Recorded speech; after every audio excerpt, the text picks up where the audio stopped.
Nah, kita membahas tentang sifat koloid. Sifat koloid yang pertama adalah efek Tyndall. Efek Tyndall itu ketika berkas cahaya dia dihamburkan oleh sebuah partikel, maka itu disebut efek Tyndall. Nah, yang bisa mengalami efek Tyndall adalah larutan koloid. Karena larutan sejati ketika dilewatkan seberkas cahaya, maka dia akan diteruskan. Sedangkan pada partikel koloid dia dihamburkan karena ada partikel-partikel yang terus bergerak. Karena larutan koloid itu partikelnya agak besar, jadi seberkas cahaya itu dihamburkan. Nah, kalau koloid itu berkas cahayanya dihamburkan. Kalau larutan sejati diteruskan.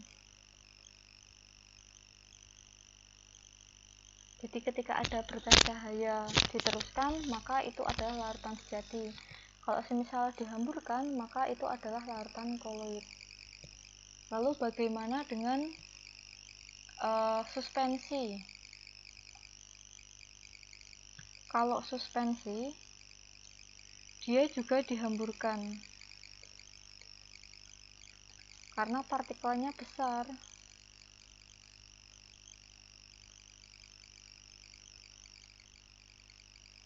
Karena partikelnya besar,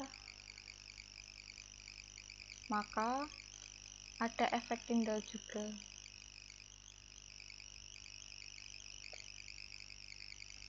Tyndall. Oke, itu yang pertama tentang efek Tyndall. Lalu yang kedua adalah gerak Brown.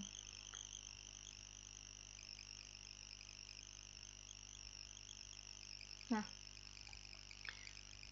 gerak Brown itu dia terjadi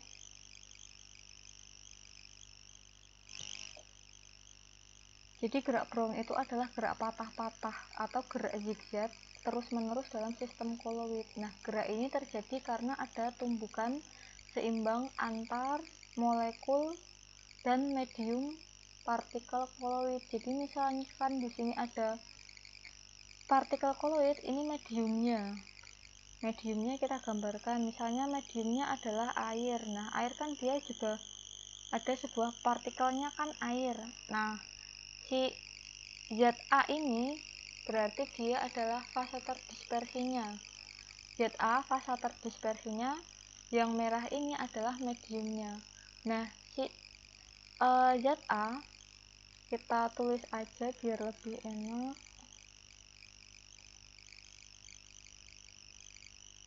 Ini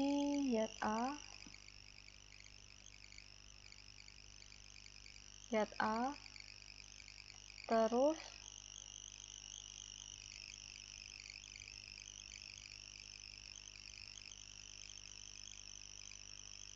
ZA, lalu yang ini adalah ZB sebagai medium. Nah, ZA ini atau fase terdispersinya dia akan menumbuk mediumnya. Nah, ini terjadi secara terus-menerus sehingga menghasilkan suatu gerak patah-patah. Nah, gerak patah-patah ini disebut gerak Brown. Jadi gerak ini terjadi ketika ada tumbukan antara medium dengan partikel. Berarti mediumnya sama partikelnya yang bertumbukan.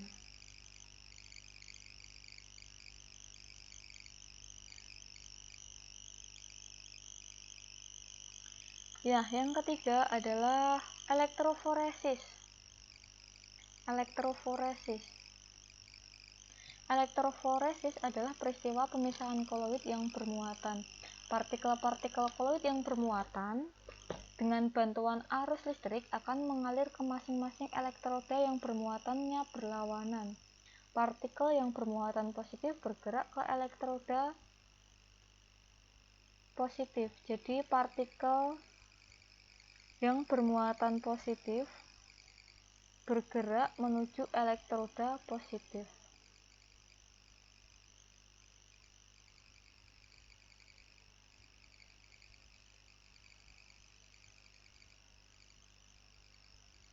Nah, bisa kita contohkan, ini bukan positif ke positif ya, tapi yang benar positif ke negatif, ini salah.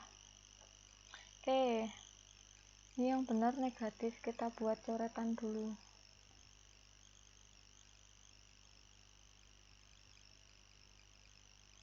Ini yang benar negatif.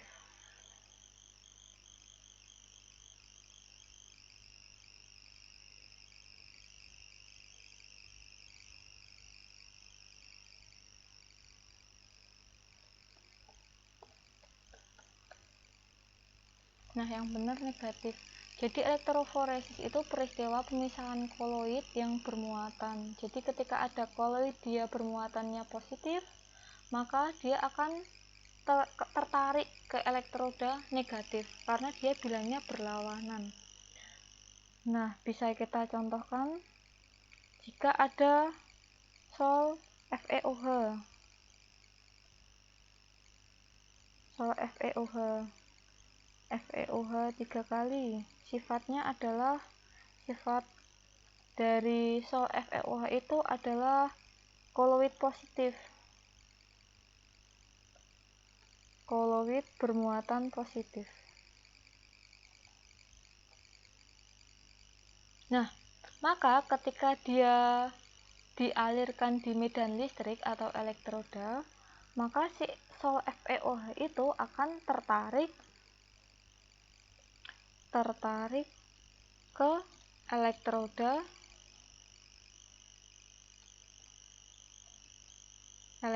negatif.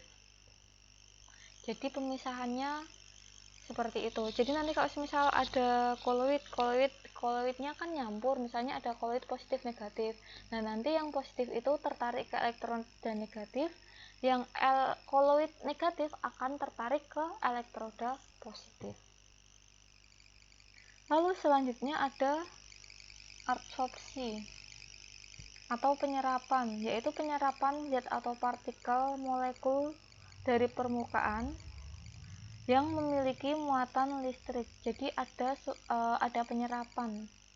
Jadi penyerapan itu terjadi ketika koloid itu ada listriknya.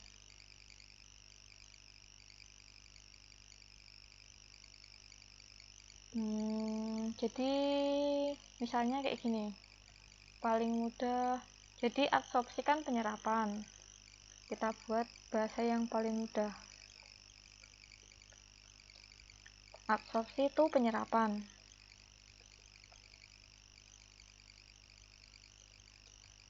Nah, lalu misal ada koloid. Nah, koloid itu kan muatannya campur ya. Jadi misal ada koloid yang bermuatan.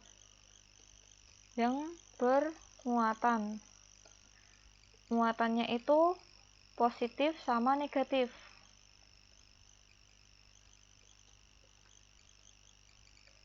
Atau bisa kita sebut netral kayak gitu.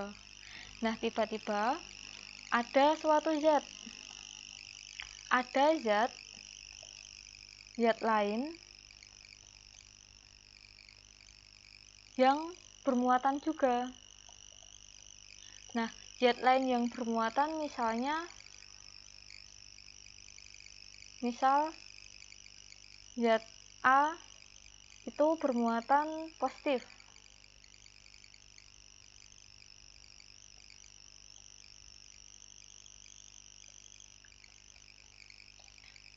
Maka koloid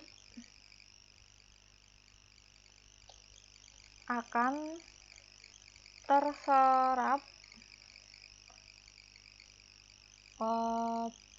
kan dia menyerap, berarti koloidnya yang menyerap ya, akan menyerap, dia akan menyerap zat A Nah, karena zat A itu tadi diserap oleh koloid, padahal kan tadi koloidnya netral. Nah, maka koloid tersebut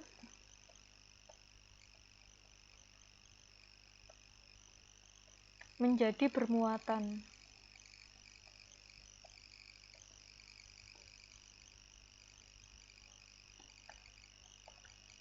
Menjadi bermuatan positif. Contohnya seperti itu. Jadi absorpsi itu penyerapan. Nah, logikanya misal ada koloid. Koloid itu netral. Jadi di dalam koloid ada muatan positif, ada muatan negatif. Nah, karena di situ ada muatan positif, ada muatan negatif, terus kita tambahkan zat lain, misalnya zatnya adalah zat A. Nah, zat A itu bermuatan positif. Nah, permukaan dari koloid itu kan di sini ada negatif. Maka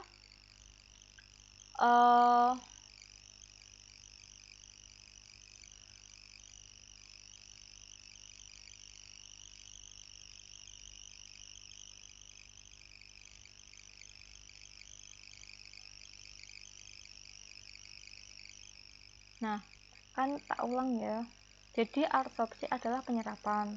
Misal ada koloid yang bermuatan, jadi ada muatan positif dan negatif. Jadi di dalam koloid itu muatannya dua, positif sama negatif. Lalu koloid itu kita tambahkan zat A. Zat A itu bermuatan. Zat A itu muatannya adalah positif. Maka koloid ini, koloid yang pertama tadi, dia akan menyerap si zat A. Jadi zat A ini akan diserap. Dia bermuatan positif, maka dia akan diserap oleh koloid. Karena si koloid itu dia punya negatif. Dia punya muatan negatif ini. Nah, karena si positif dari zat A bergabung dengan muatan koloid negatif, maka ini kan jadi satu, diserap. Nah, maka koloidnya itu jadi bermuatan positif. Jadi bermuatan positif.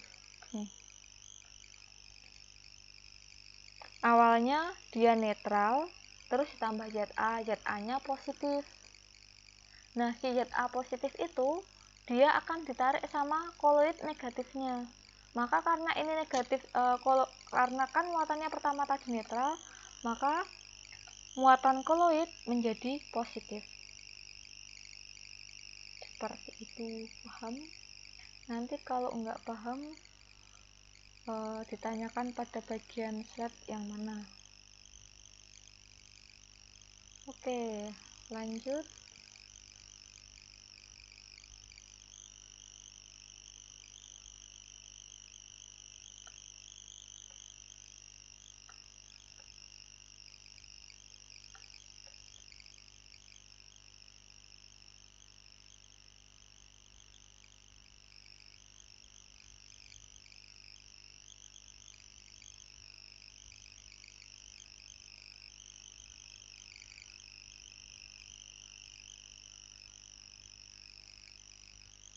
Nah, masih ada satu lagi. Setelah absorpsi itu ada koagulasi. Kalau koagulasi itu penggumpalan. Jadi tambahan untuk koloid di sini ada koagulasi.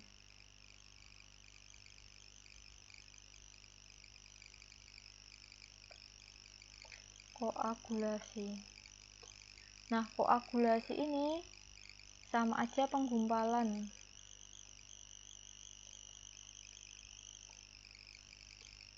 Koagulasi sama aja penggumpalan. Kalau tadi absorpsi itu penyerapan.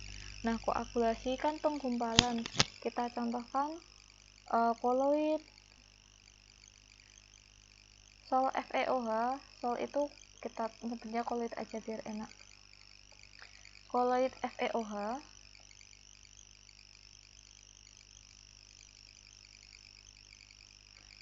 dia bermuatan positif. Dia punya muatan positif. Lalu ditambahkan NaCl. Maka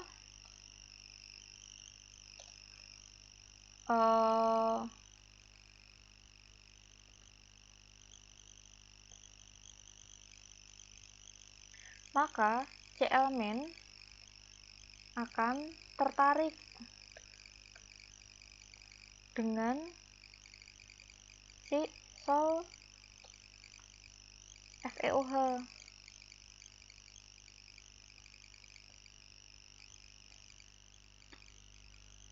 Karena FeOH tadi muatannya positif, maka yang kita gunakan adalah Cl-nya.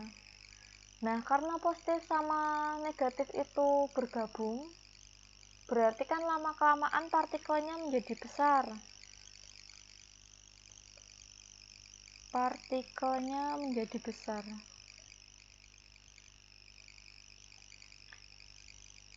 Dan karena adanya gaya gravitasi,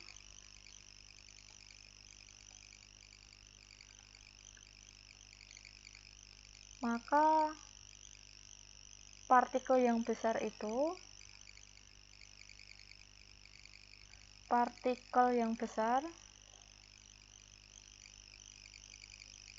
akan mengendap.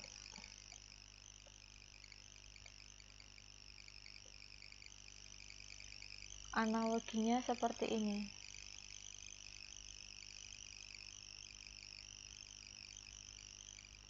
Jadi misal ada partikel FeOH, ini partikel FeOH.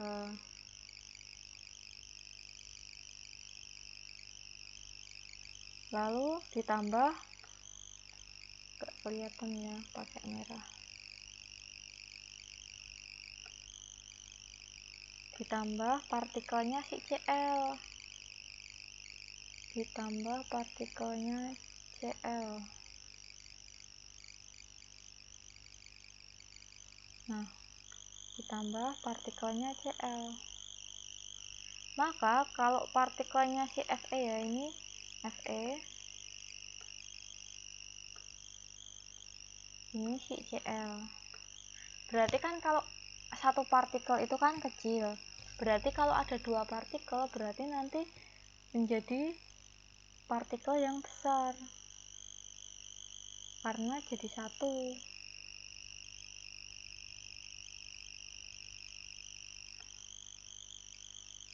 Nah, berarti kan kalau ada dua partikel jadi satu, dia akan menjadi partikel yang besar. Nah, partikel yang besar itu karena dia terkena gaya gravitasi, maka lama-kelamaan akan mengendap. Nah, proses inilah yang dinamakan dengan proses koagulasi. Paham?